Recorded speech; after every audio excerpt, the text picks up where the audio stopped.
Nah, eh, betapa pentingnya darah bagi tubuh manusia ini juga oleh Allah Subhanahu wa taala disebutkan beberapa kali dalam Al-Qur'an.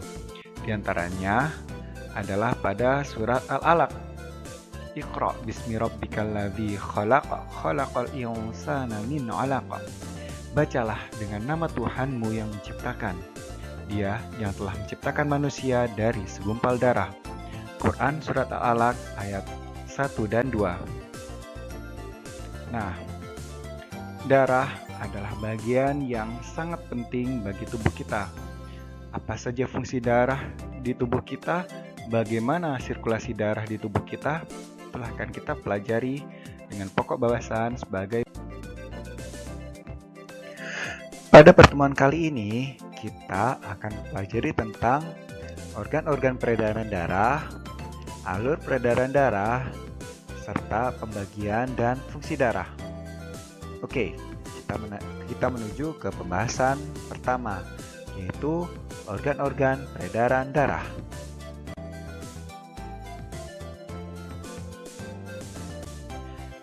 Organ peredaran darah ada dua, yaitu jantung dan pembuluh darah. Dengan fungsi utama pada jantung yaitu sebagai alat untuk memompa darah. Sedangkan pembuluh darah fungsi utamanya adalah mengalirkan darah ke seluruh tubuh. Oke, kita mulai pembahasan pada jantung.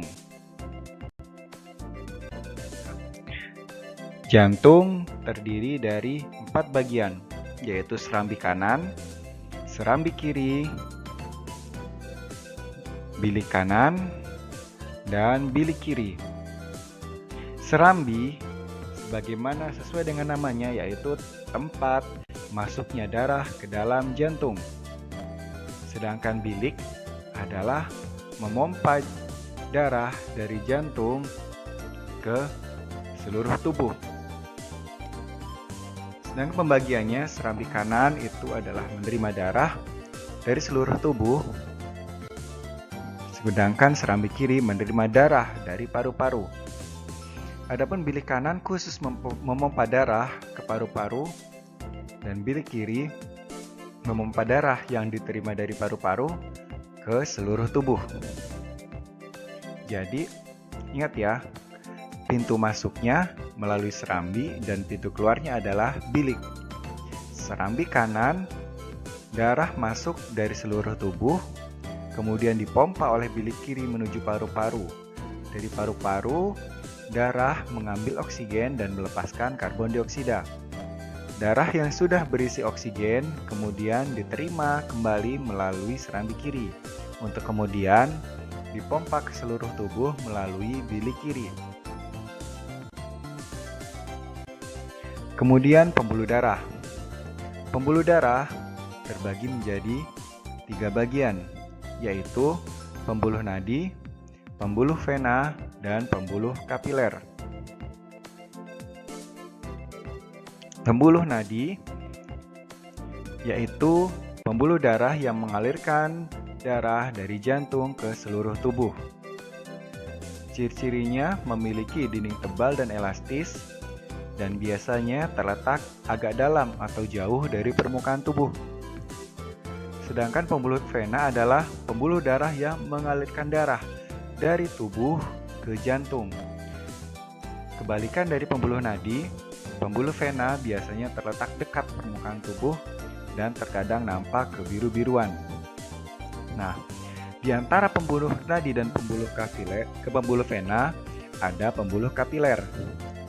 Nah, pembuluh kapiler ini adalah pembuluh yang langsung berhubungan dengan sel-sel tubuh, sehingga letaknya tersebar di seluruh tubuh kita. Dan karena itu juga ukurannya sangat kecil, halus, dan tipis. Pada pembuluh kapiler ini juga terjadi pertukaran oksigen dan karbon dioksida. Nah,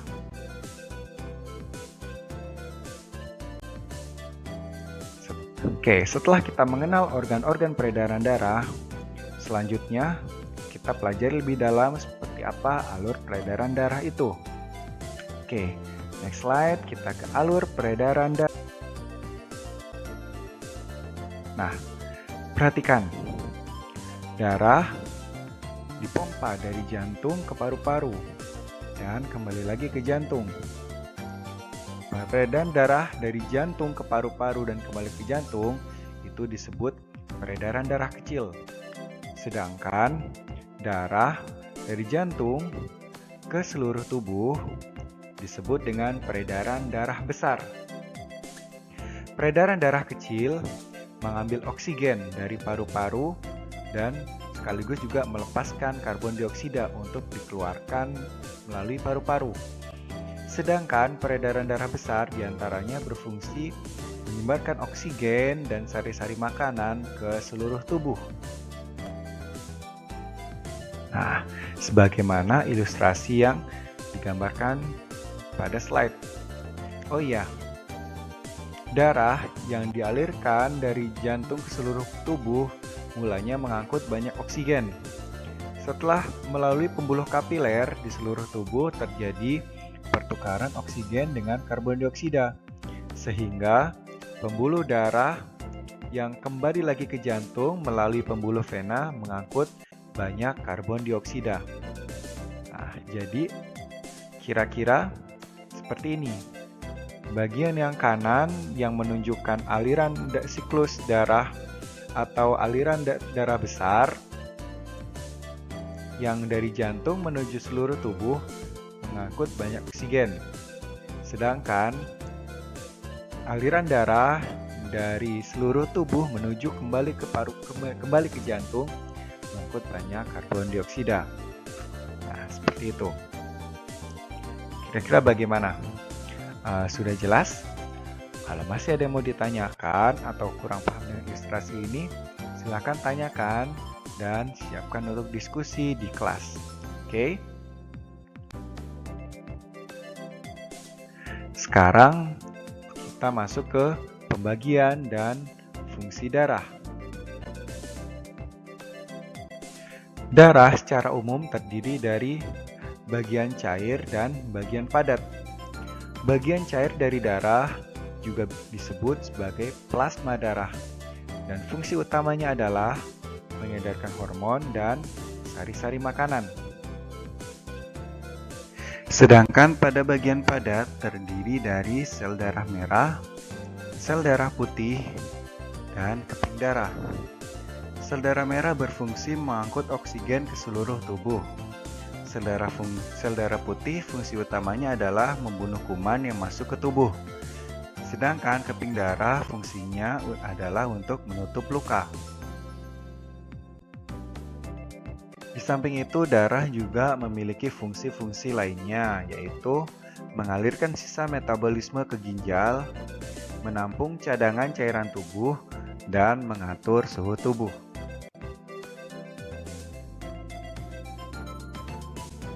Nah, demikianlah ringkasan materi tentang sistem peredaran darah pada tubuh manusia. Nah, soli dan solihah, hikmah yang bisa kita ambil adalah bahwa dengan memahami ini semua, kita jadi paham bahwa kita harus mengisi tubuh kita hanya dengan zat-zat yang baik saja. Karena baik itu zat yang masuk melalui saluran pencernaan maupun saluran pernafasan kita, semuanya akan disebarkan oleh darah ke seluruh tubuh kita.